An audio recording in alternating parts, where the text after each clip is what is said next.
ઋષિકેશભાઈને મંત્રી તરીકે, રાજ્યના પ્રવક્તા મંત્રી તરીકે સૌ કોઈ ઓળખે છે, પણ હું તમને એક દબંગ નેતા તરીકે ઓળખું છું. ખાસ કરીને તમને જોઉં ઋષિકેશભાઈ ત્યારે મને એક કહેવત યાદ આવે. કહેવાય છે ને કે પુત્રના લક્ષણ પારણામાંથી ને વહુના લક્ષણ બારણામાંથી, પણ આ કહેવત મને આપના ઉપર હંમેશા ફિટ બેસતી લાગે છે. પૂછો કેમ? મને ખ્યાલ નથી આવતો કે દબંગ કઈ રીતે ગણો છો.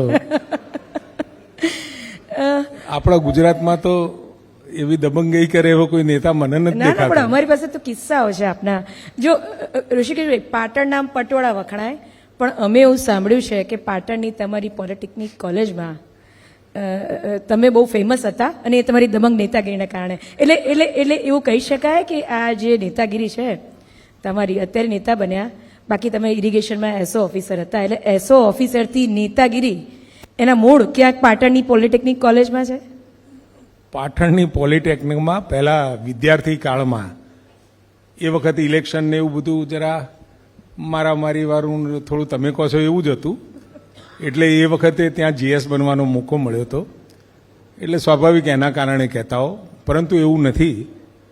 હકીકતમાં વિદ્યાર્થી કાળમાં પણ મારા મનમાં એવું હતું કે વિદ્યાર્થીઓના નાના મોટા પ્રશ્નો હોય, ક્યાંક કોલેજ કેમ્પસની અંદર, વિધિન કોલેજ કેમ્પસમાં કોઈ વિદ્યાર્થીઓના ઇસ્યુ હોય, તો એ વખત પહોંચાડવા માટેનું જે પ્લેટફોર્મ હતું, એ વખત ઇલેક્શન થતા અને એ વખતના વિદ્યાર્થીઓમાં પણ 1974ની વાત, કદાચ હમણાં જ 50 વર્ષ આ નવનિર્માણ આંદોલનને પૂરા થશે, ત્યારથી લઈ અને સતત રાજનીતિની અંદર વિદ્યાર્થીઓની ખૂબ સહભાગિતા રહી છે. અને ત્યાંથી જ આપણી એલડી એન્જિનિયરિંગ કોલેજ હોય, એલી કોલેજ છે, ત્યાંથી જે પ્રકારની રાજકીય સમજવાળા, કારણ કે જ્યારે ભણતા હોય એટલે ક્ષીર અને નીર રાજનીતિની સાથે પણ આ વિદ્યાર્થીઓ એટલા માટે જોડાતા હતા, એમના પ્રશ્નોથી ગુજરાતના પ્રશ્નો સુધી પહોંચવાની એમનામાં જે ક્ષમતા હતી ને આજે પણ વિદ્યાર્થીઓમાંથી પણ વિદ્યાર્થી નેતાગીરી કરતાં કરતાં પણ રાજનીતિમાં આવવાવાળા ખૂબ લોકો છે અને ખૂબ રાજનીતિને સમજવાવાળા પણ છે. એટલે કદાચ તમને એવું લાગતું હોય કે પાટણમાં હું જીએસ બન્યો એટલે કદાચ દબંગઈ ગણતા હશો, પરંતુ મારા પિતાશ્રી એક વર્ગ 1ના અધિકારી હતા અને વર્ગ 1ના અધિકારી હોવાના કારણે મને ગુજરાતમાં રાજકોટ, ધરમપુર, માણાવદર, જગુદણ, વિજાપુર, ઝાલોદ, વિદ્યાનગર અને પાટણ, આ બધા સ્થળે ભણવાનો અનુભવ મળ્યો. એટલે દરેક જગ્યાએ મિત્રો નવા બનાવવા પડે, ભણાવવાવાળા શિક્ષક જુદા હોય, એન્વાયરમેન્ટ જુદું હોય, એટલે દરેક જગ્યાનો મેમરીઝ અને મેમરીઝની સાથે સ્વાભાવિક છે જોયેલું હોય, એટલે ધીમે ધીમે સબકોન્શિયસ માઇન્ડમાં એ બધી વાતો અને જે સામાજિક પ્લેટફોર્મ, ડેમોગ્રાફી એ આપણા મનમાં ઉતરતી હોય. એટલે આમ એકંદરે એઝ અ હોલ જોવાની ટેવ મને ખરી. એટલે કોલેજ કાળથી જ તમારી આ નેતાગીરી પ્રસ્થાપિત થઈ ગઈ ને ફાઇનલી આજે આપ મંત્રી છો. સર, ઘણા બધા વિષયો છે, એટલા ડિપાર્ટમેન્ટો આપની પાસે છે, ઉચ્ચ શિક્ષણ હોય, કાયદો હોય, આરોગ્ય હોય, પરંતુ સ્વાભાવિકપણે જે આમ માણસને, જનમાનસને સ્પર્શતી જે વાત છે તે આરોગ્યની છે. આટલા બધામાંથી મને નથી લાગતું કે કોઈ પણ એવું કહી શકે, ગમે એટલો પૈસાવાળો હોય, ગરીબ તવંગર, કોઈ એવું કહી શકે એમ નથી કે હમારે પાસ બહુત પૈસા હૈ તો આરોગ્ય કા જરૂરત નહીં હૈ. એટલે ઇન શોર્ટ આરોગ્ય એવો વિષય છે અને એવા સમયમાં હમણાં જ એક ખાનગી હોસ્પિટલનો જે કાંડ થયો એના કારણે સમગ્ર આરોગ્ય વિભાગની છબી ખરડાઈ છે. ત્યારે સૌથી પહેલો સવાલ મારો એ રહેશે કે શું લાગે છે એ સમગ્ર કાંડમાં, ખ્યાતિકાંડમાં ભૂલ કોની? સૌથી મોટો, હું 2012 પહેલાની જો વાત કરું તો ગુજરાતની અંદર અને દેશમાં તો આવો કોઈ વિષય જ નહોતો કે સરકાર એ સામાન્ય લોકોનો, મધ્યમ વર્ગના લોકોની દરકાર કરી અને ક્યાંય નાની મોટી બીમારી ઘરમાં આવે, એના બાળકોને આવે, એના મા બાપને આવે કે એને ખુદને આવે, તો એની ચિંતા કરવાવાળી એમને જાતે જ ચિંતા કરવી પડતી. ક્યાંકથી ઉછી ના લે, વ્યાજવા લે, ક્યાંક સગા સંબંધીઓ પાસેથી લઈને ઈલાજ કરાવતા. પહેલી વખત નરેન્દ્રભાઈના મનમાં આવ્યું કે આ લોકો અચાનક, કારણ કે ગરીબીના એક કારણમાં આરોગ્યમાં થતો, ખિસ્સામાંથી થતો ખર્ચો એ ખૂબ મોટો ભાગ ભજવતો હતો. એટલે એમને મા કાર્ડની શરૂઆત કરી અને મા કાર્ડની શરૂઆત કર્યા પછી જે રીતે લોકોનો રિસ્પોન્સને જે દવાની અને એના આરોગ્યની સહુલતો એને મળવા માંડી એટલે તરત જ બીજો એક વર્ગ એવો હતો જે નિયો મિડલ કહેવાય, મિડલ ક્લાસ અને કદાચ મિડલથી પણ નીચેનો વર્ગ. એ વર્ગને પણ થયું અમારી આવક પણ ઓછી છે તો અમને પણ લાભ મળવો જોઈએ. એટલે મા વાત્સલ્ય કાર્ડની ગુજરાતમાં એન્ટ્રી થઈ 2014માં, 2012માં માની એન્ટ્રી થઈ મા કાર્ડની અને એનાથી જે ગુજરાતના લોકોને ફાયદો મળ્યો. અને 14માં તો સાહેબ વડાપ્રધાન થયા અને વડાપ્રધાન થયા એટલે એમને ગુજરાતમાં કરેલો પ્રયોગ એ દેશમાં, કારણ કે કેવળ ગરીબી હટાવોની વાત અને સૂત્રોથી ગરીબી હટતી નથી, એના માટે જે ઠોસ પગલાં લેવાવા જોઈએ એની શરૂઆત નરેન્દ્રભાઈ અહીંયાથી કરી હતી. લિમિટેડ સાધનો, લિમિટેડ રિસોર્સિસની સાથે ગુજરાતને ઊભું કરવાનું, બેઠું કરવાનું એમને જે કામ કર્યું એમાં એક આ આરોગ્યનું ખૂબ મહત્વનું કામ હતું. અને કોઈ પણ વ્યક્તિ હોય, તવંગર હોય કે ગરીબ હોય, એના ઘરની અંદર ક્યારેક ને ક્યારેક એને આખી એક પેઢીની અંદર 2-3 વખત એવી બીમારી આવતી જ હોય કે જે એના ખિસ્સામાંથી ખૂબ મોટો ખર્ચો કરાવતો હોય. અને એ ખર્ચા માટે આ જે કાર્ડ હતું એ દેશને મળ્યું. સ્વાભાવિક વ્યવસ્થા લોકો માટેની હતી, સુંદર મજાની હતી, લોકોને લાભ મળે.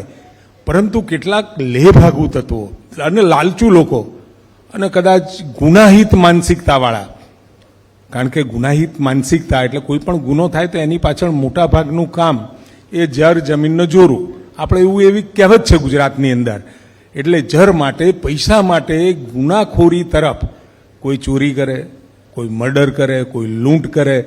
આ એક પ્રકારનો એવો ગંભીર ગુનો થયો કે જે લોકોને ખરેખર જરૂરી નથી, એને હાર્ટ માટે કોઈ સર્જરીની જરૂર નથી, સ્ટેન્ડની જરૂર નથી, એવા લોકોને ખોટા ફેક ડોક્યુમેન્ટ બનાવી અપલોડ કરી અને જે સ્ટેન્ડ મૂક્યા, ખરેખર ખૂબ જ, અને સરકારે બિલકુલ મન બનાવ્યું.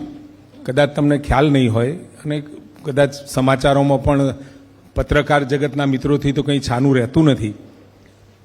અમે બધા ડૉક્ટરો સાથે અને એમાં અમે ફોકસ કર્યું કે આપણે જે આ લગભગ 3,3200 કરોડ રૂપિયા લોકોની સારવાર માટે ગુજરાત સરકાર અને કેન્દ્ર સરકાર બંનેના જે રૂપિયા વપરાય છે એ રૂપિયાની અંદર સૌથી વધારે કઈ સર્જરીઓમાં જાય છે તો અમારું ફોકસ ગયું કે સૌથી વધુ કાર્ડિયાક, જોઈન્ટ રિપ્લેસમેન્ટ, નિયોનેટલ અને કેન્સર. આ ચારની અંદર સૌથી વધારે રૂપિયા અને ક્લેમ જે આવતા હોય છે એ આમાંથી આવતા હોય.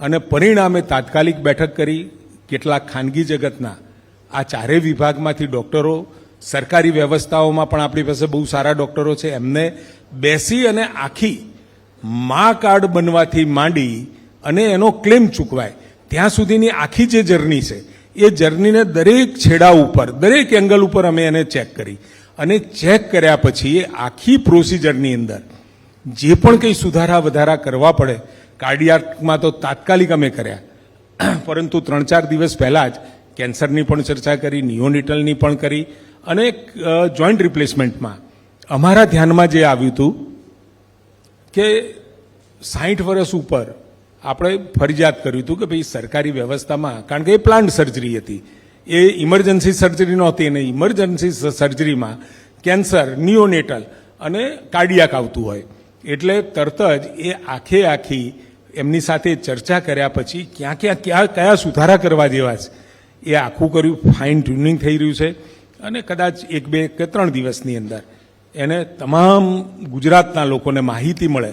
અને ખાસ કરી અને જે ડૉક્ટરી આલમની અંદર જે PMJY એમ્પેનલ્ડ થયેલી આપણી જેટલી પણ સંસ્થાઓ છે એ ડૉક્ટરો સહિત એના પ્રોટોકોલ નક્કી કરી અને સ્ટાન્ડર્ડ ઓપરેટિવ પ્રોસિજર આપણે તૈયાર કરી છે.